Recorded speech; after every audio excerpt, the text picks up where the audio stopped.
This is Stars, Cars, Guitars with Tony Hadley, Jim Cregan, and Alex Dyke. Ta-da! We are back and we have so much to say on Stars, Cars, Guitars, but it all depends kind of how you're watching this. If you're watching this as kind of in real time, this will make sense. If you're watching this somewhere in the future, none of this will make sense. Tony Hadley, we missed your barbecue. I know. Well, we were going to have this lovely barbecue. I've got bought all the stuff, all the ingredients, everything. And the weather, as you know, has been absolutely bloody awful. It's what is going. Someone told me that was El Nino is out of kilter and it has to get back on online again, and then we're okay again. So, but the weather is going to get better. So when it gets better, we will do Cooking with Tone. All right. So we missed a week last week. So we do apologize about that, but we're going to make up for it. And you will get our barbecue all filmed and you'll get some more of these. Hello, Jim Cregan. Have you any idea what Tony Hadley was on about? Something being out of kilter? El Nino, yeah. When I lived in Los Angeles, it was every 10 years. And they're very good in Los Angeles about telling you that there's going to be a terrible storm and then nothing happens. So they said, watch out, El Nino's coming. We all went, yeah, sure. And then when it hit, it was absolutely unbelievable. The back garden got flooded. One of the outhouses got flooded. I mean, it was just brutal. So yeah, if it is El Nino, then it is a bit naughty, which would explain why we've had so much rain. I bought some. I spent a couple of days building one of those flat pack L-shaped sofas, rattan sofas, right? And as soon as I'd finished it and put it out on the terrace, the rain started, and it's been sitting out there now for about 6 days. I haven't even sat on it yet. It's really annoying me. Jim, are you any good at flat pack stuff? I'm useless. Absolutely. I did that one Christmas. So we bought a little for my little Genevieve, and like a kitchen, like a little wooden kitchen, really kind of old-fashioned woodeny thing. 4.5 hours it took me. I was cursing and I nearly smashed it to pieces. But it was the night before Christmas, and so I had, Daddy had to finish it. Yeah. Oh dear, it was a weird one. And then that night, that was a weird night because the police turned up. And they were with that much swearing that the police showed up. They were searching for some people who'd nicked some red diesel from the farmers up the road. This copper, he came in the back of the house. He was soaked. He really was. And then he said, "Yeah, are you Tony Hadley?" I went, "Yes, I am Tony Hadley." And so we had a picture taken. So I said, "You're going to catch these fellas?" He said, "You know what?" He said, I love this bit. He said, "We've got the dogs coming out tonight." He said, "That'll sort them out." Did you volunteer Martha? Martha could have gone along to help. Martha wasn't around at that point. But she would have sorted him out. Martha would have done, definitely. Stars, Cars, Guitars. Subscribe. Find us on Facebook, Twitter, and starscarsguitars.co.uk. I remember those Christmas days when the kids were young, and I would spend all day on Christmas untwining stuff from cardboard. So it was Action Men, Barbie dolls, any of that stuff. You had to get all the twine off it, and then separate it from the cardboard and then put it together. And one Christmas we had a Lego dinosaur, which was next to impossible. I had to call my dad to help me to come around and do it. Then we had to glue it together because it wouldn't stay in one piece. Well, that's so pathetic. I've never heard a story any sillier than that. You had to call your own father to do a job that you were supposed to be the father for. Oh, Alex, pathetic. This is. I can see the psychologist calling in now. The worst thing, though, is how many times on Christmas Day, especially in the old days, like back in the olden days, like in the 60s and early 70s and stuff, when you got a gift and they didn't include the batteries. Yeah, and back rats. Then, nothing was open. You couldn't get not hide nor hair. There was not a shop open. I mean, now on Christmas Day, you can actually go somewhere and you could buy some batteries. But back in the glorious 60s and 70s, you couldn't, nothing was open. You sit there with this wonderful present on Christmas Day and you couldn't power the bloody thing up. That really That's affected me all my life, that has. You should take the batteries out of the remote control. That would upset your father then. When he's trying to watch James Bond. There were no remote controls, and there were no remote controls, Jim, were there? And No. that's why they would say batteries not included. I mean, they gave us enough run up all through November, advertising on the TV saying, and batteries not included. But we all still seem to get caught out. It was more your granny that would forget to put the batteries in. You know, because if you bought the gift, you'd buy the batteries, but they wouldn't necessarily fit the toy that your granny sent over. That's if you had a granny. I had my grannies. Yeah, they were lovely. They were really sweet. I was born too late to have any grandparents. They'd all kicked off by the time I arrived. I've got to tell you, quick here. I made a promise to my mum's mum, Rose, my grandmother, and she died quite young, actually. And so when I was kind of 16, 17, and she said, you know, I was kind of flunking at school and stuff. And she said, what are you going to do? And, you know, I said, well, I'm in a band, man. And I want to be a professional musician. I want to be a singer, and the band's doing well. And, you know, we're playing at the school hall and stuff like that. And she said, well, I mean, my family's like the mafia or something. She said, well, you have my blessing. You know, it was kind of like that. You have my blessing, you know. And she said, but you make one promise to me. One promise you must never break. You don't ever take any drugs. And I didn't, and I never have. And so it's, you know, because that was a promise to my grandmother. And, you know, some people sort of say to me, what? You've been in the music business for 40 years. You've never done a line of coke. And I go, nope, I've never done any of that stuff at all. And so I thank her for that. And it was a promise well made. Well, that's a real good thing to say, Tone. And had you taken drugs, you'd have probably ended up like Jim Cregan. What, in the Sex Police? Yeah. No, I mean, look at Jim now. Jim is an advert, because he's only 37, of why you shouldn't take drugs in rock and roll. Absolutely correct. Wretched, ruined my life. Yeah, look at him now. He's putting too much hair gel in. It's all gone awry. I mean, you know, just... Jim.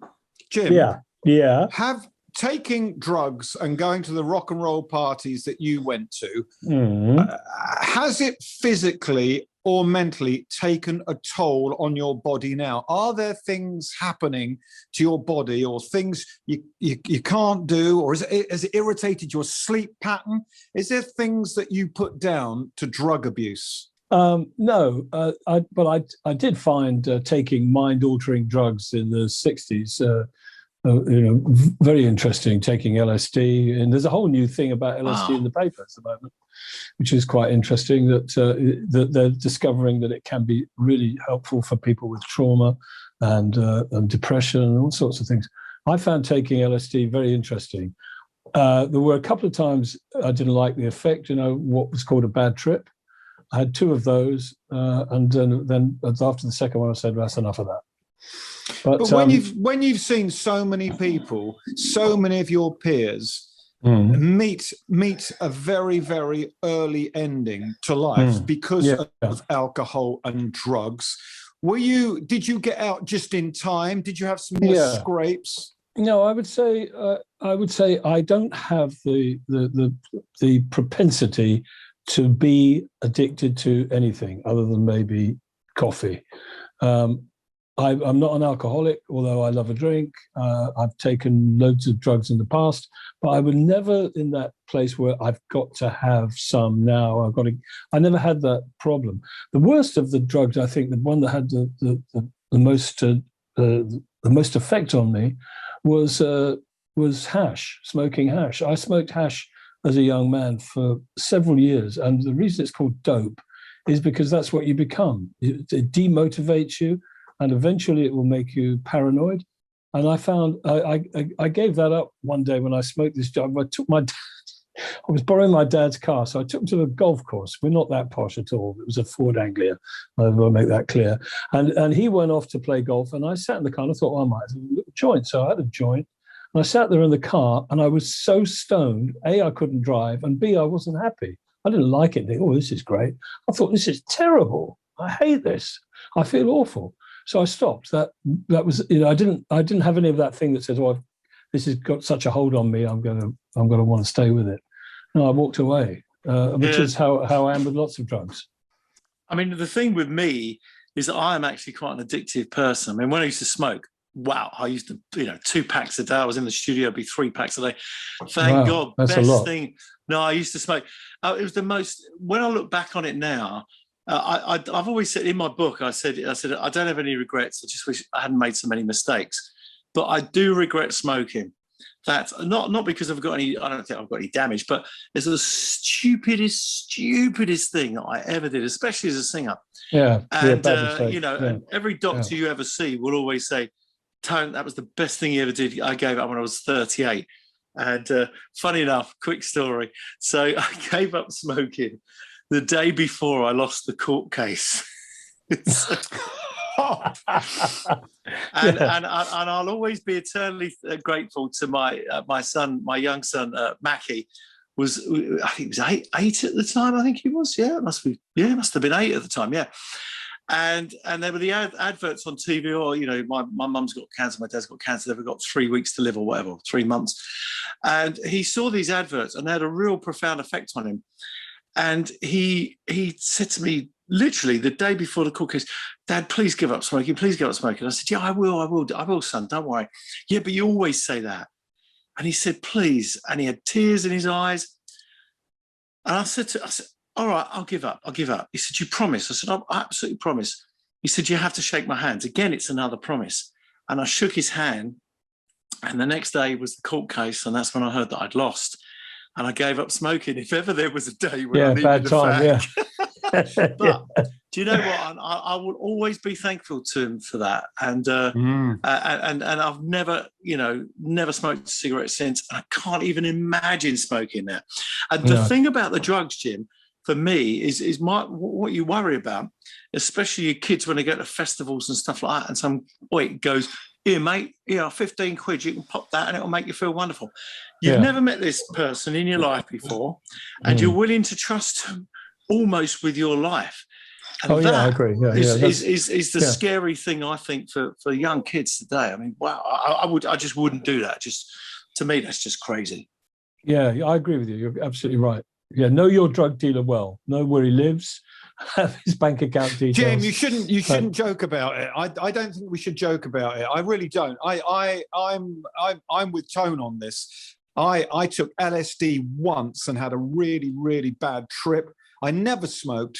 I've never really drunk, and I took it once at a party when I was about 20, and it was awful. But in a way, I'm glad I did, because I've told that bad trip story to all 3 of my children again and again and again. And Jim, I don't think we should be joking about it. Well, I'm not really joking about it. Well, of course I am. I'm mocking myself more than anything else. But of course it's a serious subject.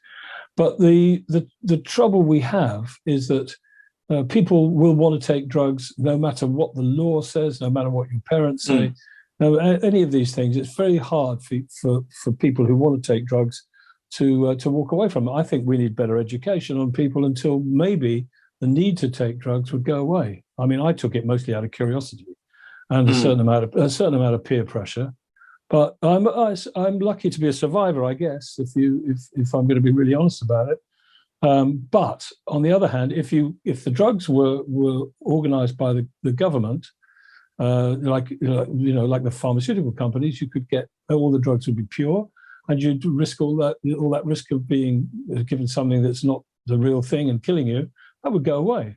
Plus, the idea that we pour billions and billions of pounds and dollars into fighting the drug business, and the drug business is just going on as if nobody cared. I mean, you can't even make a dent in it. It makes so much money for the cartels that it's a joke that we even keep fighting. We should say, okay, it's now going to be your choice. Take responsibility.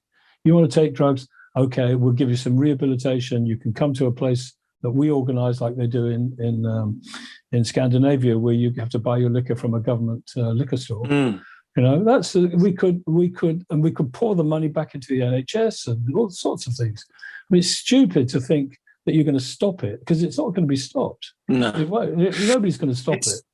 It's too. The thing is, Jim, it's too big. It's a multi-billion pound industry, and they're not going to allow it to stop.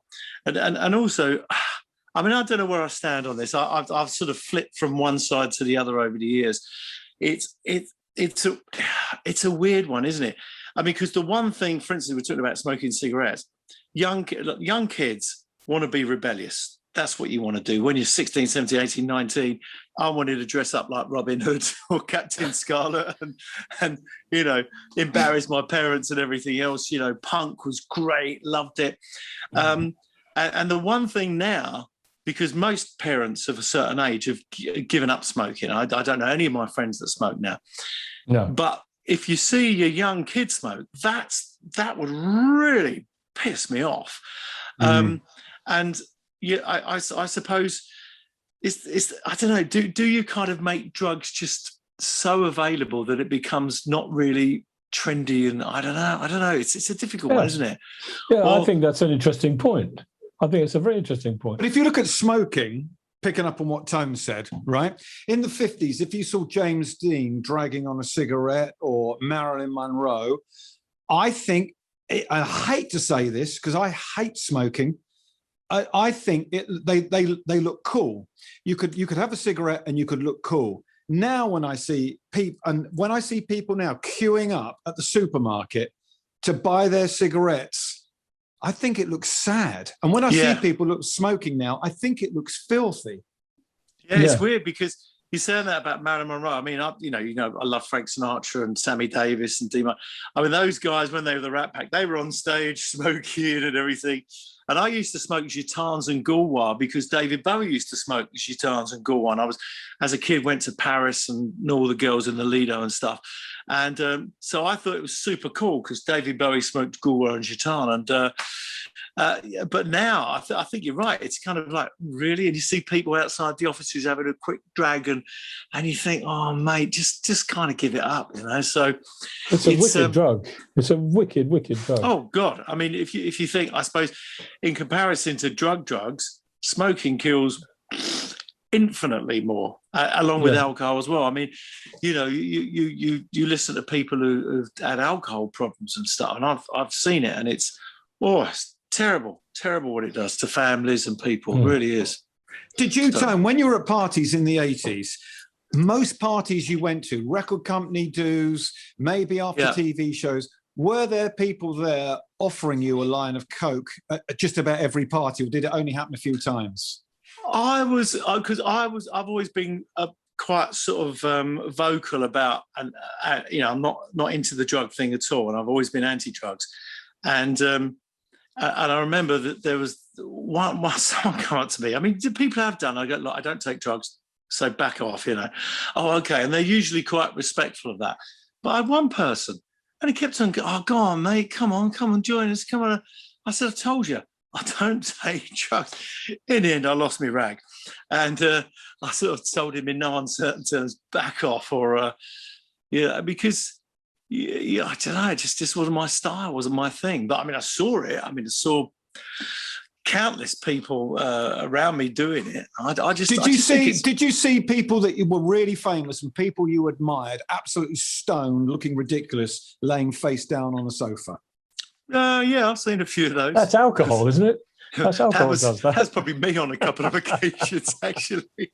It's And what about you, Jim? When you're at these parties in Hollywood, we hear about the big glass bowl like this one here that has glass in from Isle of Wight beaches, right? But we hear about these big glass bowls full of Coke, and you're encouraged to go and get some. Did that really happen? No, I never saw bowls of Coke, you know, that the drug dealers would have. No, I never saw that. You know that thing in Scarface where literally it's a pile on the table? I went to a party once. I won't say whose it was, where we were, or anything. And it's a huge big suite. So everyone's having drinks. And then these double doors open, and there was like a huge teak rosewood table or whatever, you know. And in the middle of the table was a pile of cocaine. and I've never seen anything like it since.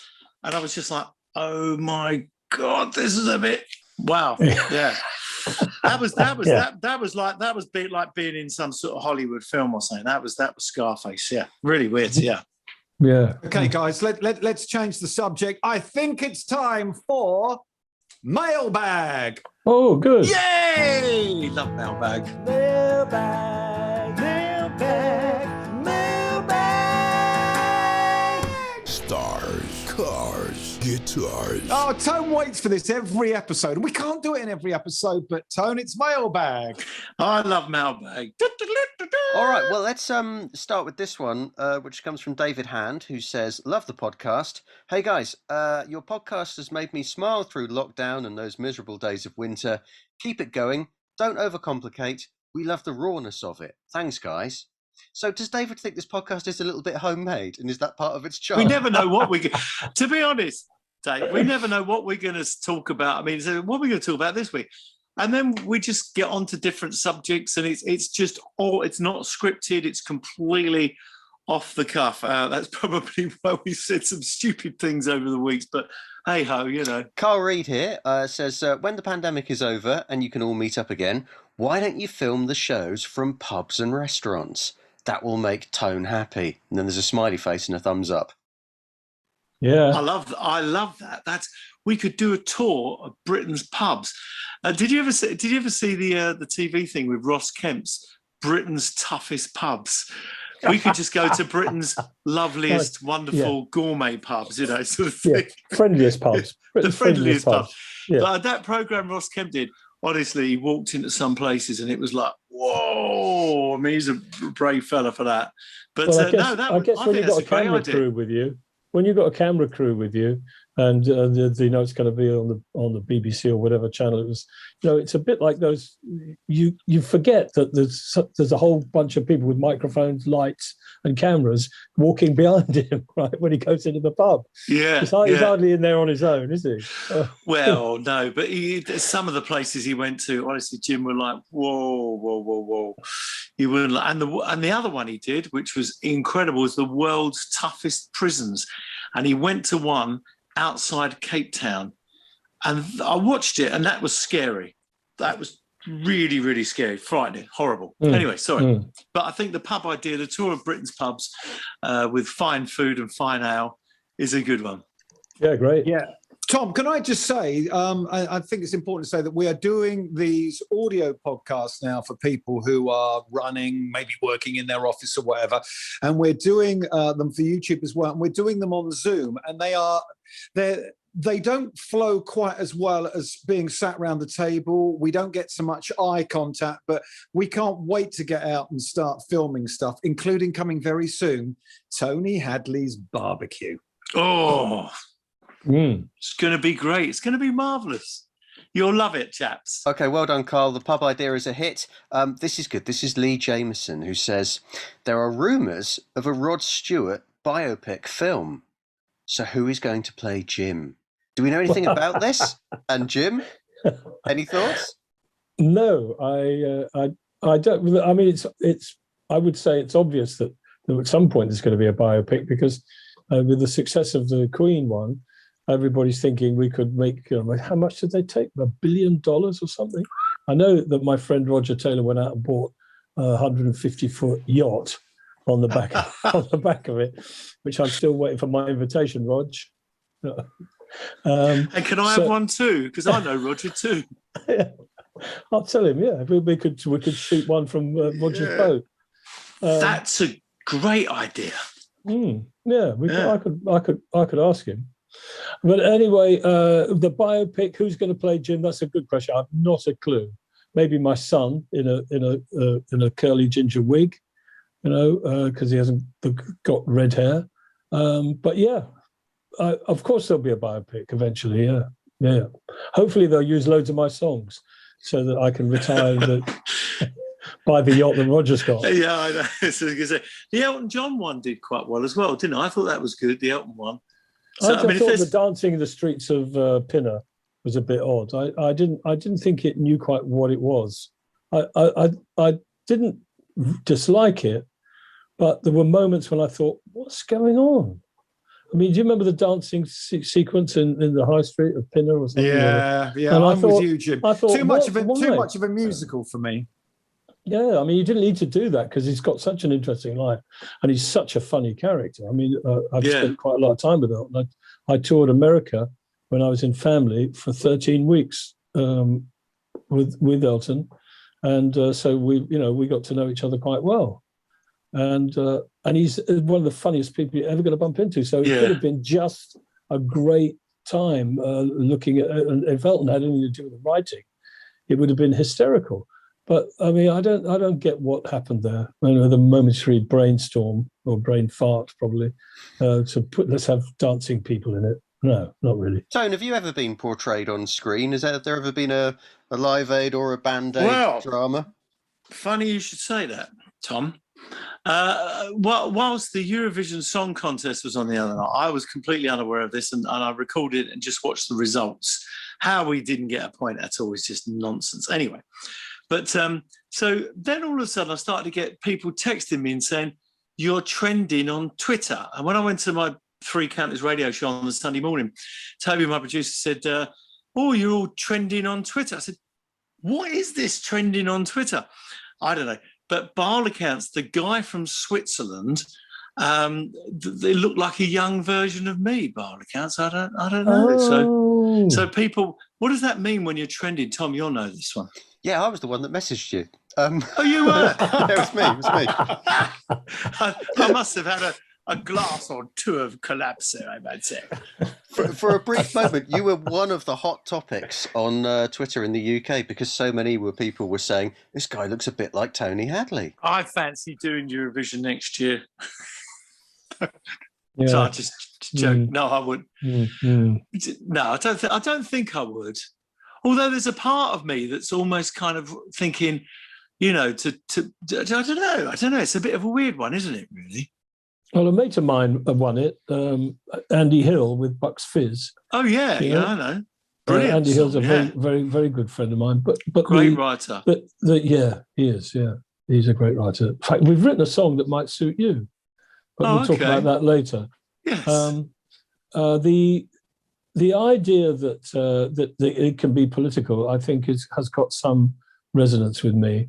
That they don't like. So, for example, if they don't like Britain for leaving for leaving Europe, they'll vote nothing for us because they dislike us in Europe because of the way we behaved Brexit. So I'm a bit nervous about any contribution you want to make as a writer would be just overlooked and put on the political side of it. But I could be wrong about that because I don't watch Eurovision. Boys. Engelbert. Easy for you to say. Humperdinck. Engelbert Humperdinck went in and tried to save us. He couldn't do it. But if there's one man who could do it, it would be Tony.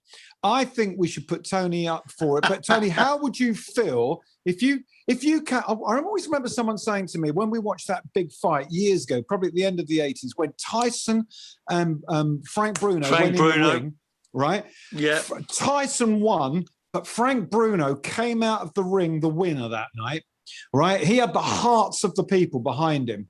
If you got 0 points, Tone, you'd still come out a winner, but you wouldn't get 0 points. I reckon you should do Eurovision 2022.